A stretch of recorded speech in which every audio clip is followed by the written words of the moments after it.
Oke, selamat sore semuanya dan selamat sore juga bagi yang melihat tidak langsung di kelas. Saya ucapkan selamat datang di acara Kabel, Klub Belajar LPM.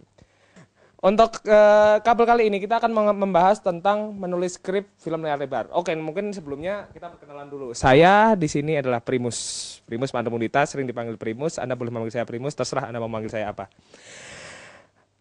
Di sini saya ingin sharing tentang menulis skrip film layar lebar, tapi bukan berarti saya adalah memiliki pengalaman cukup banyak di sini. Saya cuman ingin berbagi beberapa ilmu yang sebelumnya sudah saya tahu tentang skrip film layar lebar, dan sebenarnya saya di sini juga sedang mengembangkan sebuah skrip. Oke, di sini judulnya adalah menulis skrip film layar lebar dalam tanda kurung tahap awal. Kenapa di sini saya tuliskan tahap awal? Karena di sini saya ingin menekankan apa yang akan kita bahas di sini tidak sampai rinci sampai kita finalnya, tapi lebih ke arah apa yang disebut itu pembuatan pada tahap awalnya, yaitu tentang tahap pembentukan idenya. Nah, mengenai skrip sendiri mungkin ada yang sering bingung, skrip itu kayak gimana sih? Apakah ada bedanya dengan cerita cerpen atau novel atau seperti apa? Di sini saya memberikan contoh. Ini adalah salah satu skrip. Oh, enggak, ini adalah skrip yang sangat-sangat umum dijadikan bahan pembelajaran, yaitu tentang skrip dari film The Wizard of Oz, yaitu film sekitar tahun 74-an. Di sini salah satu adegannya di sini dapat dilihat awalnya ada eksterior, itu tentang keadaan suasananya, terus di sini tentang scene heading, bukan istilahnya apa ya di sini. Banyaklah di sini. Ini menjelaskan tentang actionnya apa, terus karakternya di sini di bagian ini ada namanya Dorothy, terus nanti ada Tin Man, ada Scarecrow, terus ada dialognya di sini, terus ada parenthetical itu seperti lebih ke arah keterangan, terus ntar transisi yang dipakai, shootnya itu keterangannya seperti apa dan teksnya seperti apa. Nah, ini adalah hal-hal teknis yang sebenarnya gampang dipelajari, tapi bukan di sini kuncinya dalam membuat skrip. Di sini ini saya sampaikan untuk memberikan gambaran skrip itu bentuknya seperti ini.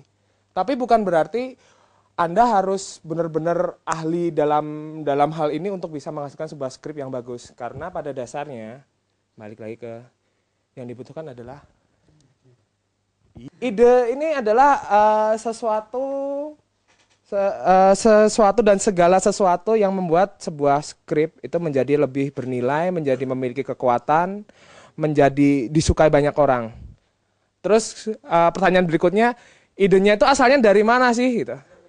Ide itu asalnya bisa dari macam-macam. Yang pertama jadi cerita keren. Cerita keren itu banyak lah.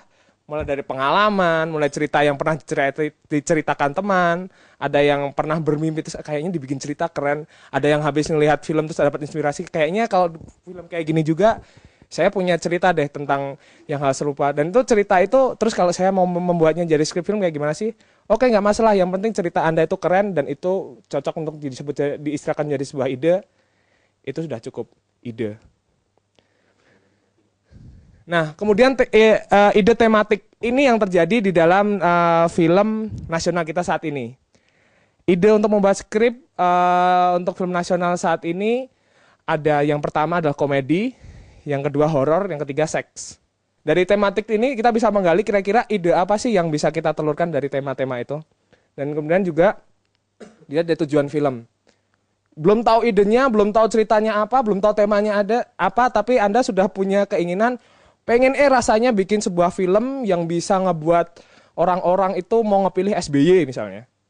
Kita bikin kira-kira idenya apa ya film untuk ngebikin SBY.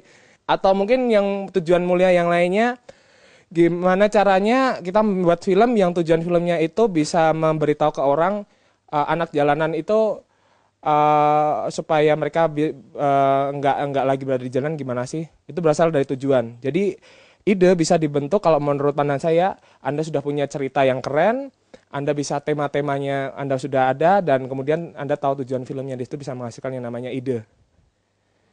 Nah, kemudian apa sih tolok ukur sebuah ide yang bagus? Kalau saya di sini salah satu hal yang saya dapatkan dari Bung Salman Aristo. Ide yang bagus, yang pertama idenya itu memiliki tema. Nah, kemudian temanya itu bisa dijabarkan. Kalau misalnya temanya itu apa sih? Temanya perjuangan, temanya cinta, temanya mimpi, temanya keberanian, temanya apa lagi? Pendidikan, temanya kompetisi.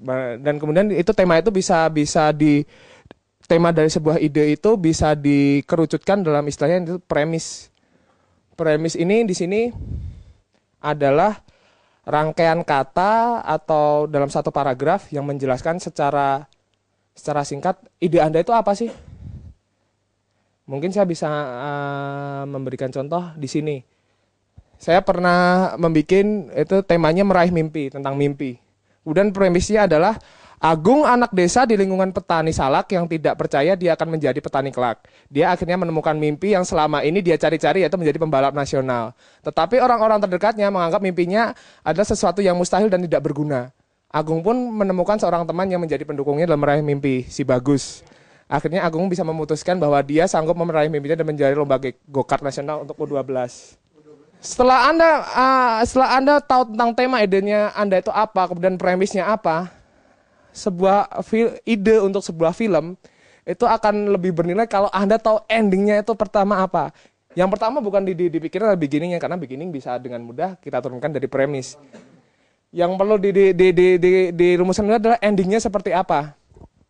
Karena ending itu bisa jadi sesuatu yang sulit.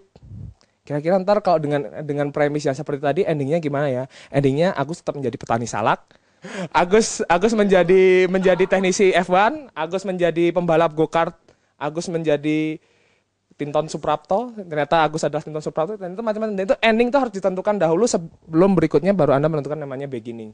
Dari mana sih Anda mulai bercerita? Seperti itu. Dan setelah ini semua, dan yang sebenarnya dari sini Anda sudah bisa membuat sebuah cerita. Tapi di sini ada satu poin lagi yang bakal memudahkan sekali dalam membuat cerita ini tentang tokoh. Ini akhirnya ketemu kura-kura itu loh. Oh, ketemu kura-kura sama bareng sama anaknya. Iya, dan terus, itu akan menuju ke tempat yang dia inginkan kan. Karena kan dia masuk ke gelombang wave yang menuju ke Australia. Menemukan harapan lah, harapan di situ. Yang bikin menonton tuh istilahnya secara psikologis nonton bisa senyum-senyum sendiri. Oh, iya. Kayak misalkan orang cerita romantis pada saat misalkan si cewek masih cowok mulai pacaran. Walaupun ntar endingnya dibikin enter di plot point 2 atau di itu dibikin mereka berantem lagi. Dari sini untuk mengenai midpoint itu seperti yang dijelaskan tadi adalah ke suatu titik di mana kita tidak mungkin kembali. Titik tak bisa balik. Dan setelah di sana ini dialami biasanya sebelumnya ada problem naik dulu, dan setelah itu ada sebuah adegan yang menegaskan benar-benar apa yang bakal dia lakukan terhadap si problem itu problem keseluruhan. Dan biasanya di sini setelah ada midpoint itu ada romance. Banyak banget sih. Nah, ada romance ini di sini lebih ke arah membuat dari yang awal ini mulai problem naik, emosi si penonton di bawah naik, kemudian ke romance ini seolah penonton diberi harapan bahwa akhirnya dia melakukan sesuatu yang benar, akhirnya dia melakukan sesuatu yang baik gitu. Nah, biasanya di sini entar mulai ada dorongan untuk segera menyelesaikan apa yang ada, masalah yang ada di sini. Dan itu biasanya juga di eksekusi dengan taktik baru. Taktik dari nih ada dorongan. Nah, kalau yang di film sendiri untuk yang romance adalah karena bahan bakar terus berkurang, 2 orang anak buah si teroris memeriksa ke bawah, terjadi adu tembak dengan sang presiden. Hal itu membuat anak buah teroris yang menjaga Sandra di lantai 2 ikut turun.